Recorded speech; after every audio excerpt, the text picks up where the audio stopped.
மக்கா முஹாஜிர்களுக்கும் அன்சாரிகளுக்கும் இருக்கக்கூடிய ஒரு வித்தியாசம் என்ன அப்படின்னா ஒரு சம்பவத்தின் மூலமா நம்ம சிம்பிளா புரிஞ்சிடும். நபி ஸல்லல்லாஹு அலைஹி வஸல்லம் அவர்கள் அப்துல்லா இப்னு ரவாஹா, அதாவது இவர் அக்கபாவுடைய உடன்படிக்கையில கலந்துகிறார். அவர் வர்றார். அப்துல்லா இப்னு ரவாஹா, நான் நபி ஸல்லல்லாஹு அலைஹி வஸல்லம் அவர் சொல்றார், நான் நபி ஸல்லல்லாஹு அலைஹி வஸல்லம் அவர்களுடன் ஒரு பயணம் மேற்கொண்டேன். ரசூலுல்லாஹ் கூட ஒரு பிரயாணத்துல போறேன். நபி ஸல்லல்லாஹு அலைஹி வஸல்லம் இப்னு ரவாஹா கீழே இறங்குங்கள் அப்படிங்கிறாங்க. போயிட்டே இருக்கிறாங்க. ரசூலுல்லாஹ் சொல்றாங்க இறங்குங்க அப்படிங்கிறாங்க. உடனே சொல்லிட்டு சொல்றாங்க, இந்த கால்நடைகளை எல்லாம் ஓட்டி செல்வீராக, இந்த இருக்கிற இந்த ஆடு மாடெல்லாம் ஓட்டிட்டு போங்க அப்படிங்கிற. அப்போ இவர் என்ன சொல்றாரு, அல்லாஹ்வுடைய தூதரே, இப்போ எல்லாம் நான் இதை செய்வது கிடையாதுங்கிற. இந்த வேலையை நான் விட்டுட்டேன்.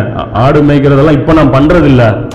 இந்த மேய்க்கிற வேலை, கால்நடை ஓட்டுற வேலை நான் இப்போ செய்யறது இல்லை அப்படிங்கிறேன். பக்கத்துல உமர்ல ஒன்று இருக்கிறாரு. அவர் என்னங்கிறாரு, கேட்டுக்கொள் மட்டும் கட்டுப்படுங்கிற. அதாவது சமீனா அத்தானா அப்படிங்கிற, கேளு செய்ய, அவ்வளவுதான், எதுவும் பேசாத அப்படிங்க. இதான் வித்தியாசம்.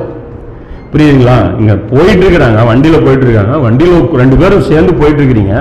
திடீர்னு இறங்கி இதை பார்த்துக்கோ அப்படின்னா இவர் கேட்கிறாரு, நான் அது செய்ய மாட்டேன் அப்படிங்கிறாரு. அதாவது புதுசு, இவருக்கு தெரியாது ரசூலுல்லாஹ்வுடைய பேச்ச எப்படி எடுத்துக்கணுங்கிற அந்த இது தெரியாது. அதனாலதான் உஹது போர்ல பிரச்சனை வருது. உஹது போர்ல அந்த 50 வீரர்கள் இருந்தாங்க இல்லையா, அதுல இறங்கி போனவங்க எல்லாம் யாரு? அன்சாரி. ஏன்னா அவங்களுக்கு அந்த அளவுக்கு அவங்களுக்கு ட்ரைனிங் கிடையாது. முஹாஜிர்கள் யாரும் இறங்கல.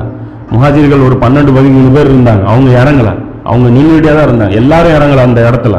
முஹாஜிர்கள் நின்னாங்க, அன்சாரிகள் போயிட்டாங்க. இது உமர்லியாவுடைய மெச்சூரிட்டி பாரு. அவருக்கு தெரியும் ரசூலுல்லாஹ் சொன்னா கேட்க கூடாது, ஏன் எதுக்குலாம் பார்க்க கூடாது.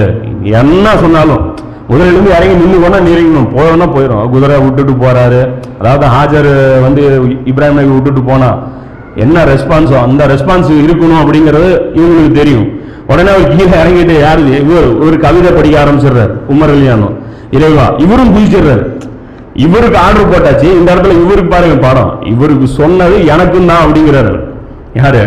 உமர். அவரே இறங்கிறாரு. இறங்கிட்டு, இறைவா, நீ இல்லை என்றால் நேர்வழி பெற்றிருக்க மாட்டோம், தர்மமும் செய்திருக்க மாட்டோம், தொழுவிருக்கவும் மாட்டோம், ஜகாத்தும் கொடுத்திருக்க மாட்டோம். அது சொல்றாரு. சொல்லிட்டு, எங்கள் மீது அமைதியை சக்கீனத்தை அருள்வாயாக, எதிரிகளை சந்திக்கும் போது எங்கள் பாதங்களை நிலைத்திருக்க செய்வாயாக. அப்போ அதை அவங்க சொல்றாங்க, எதிரிகளை இது துவா கேட்கிறாங்க. இது எங்க இருக்கு ஹதீஸ் அப்படின்னு பாத்தீங்கன்னா, சுனன் நஸாயி அல் குப்ரா அப்படிங்கிற அந்த கிதாபுல 8251வது ஹதீஸா இருக்கு. பைஹக்கில பாத்தீங்கன்னா 10வது வால்யூம்ல 227வது ஹதீஸா இது இருக்கு.